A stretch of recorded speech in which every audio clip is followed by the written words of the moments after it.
সালাম আলাইকুম। আইসিটির একটি টপিক, এই টপিক থেকে প্রায় প্রত্যেক বিসিএসে আপনার প্রশ্ন আসে।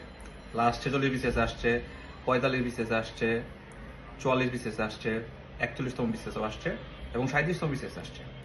টপিকটা কি? টপিকটা হচ্ছে আপনার ক্লাউড কম্পিউটিং। দেখেন এই টপিক থেকে লাস্ট 46তম বিসিএসে কি প্রশ্ন আসছিল যে আপনার গ্রাহকদের চাহিদা অনুযায়ী ইউটিলিটি ভিত্তিক পরিষেবা প্রদানের জন্য কোন প্রযুক্তিটি ডিস্ট্রিবিউটেড কম্পিউটিং এর সাথে সংযুক্ত। এটা আসলে 46 বিসিএস। 45 বিসিএস আসছিল যে আপনার ক্লাউড কম্পিউটিং এর মডেল কোনটা। খুব সম্ভবত 45 বিসিএস না, 45 বিসিএস আসছে আপনার ক্লাউড কম্পিউটিং এর বৈশিষ্ট্য 9 কোনটি। 44 আসছে যে আপনার ক্লাউড কম্পিউটিং এর মডেল। এরপরে হচ্ছে আপনার 41তম বিসিএস আসছে ক্লাউড কম্পিউটিং এর মডেল।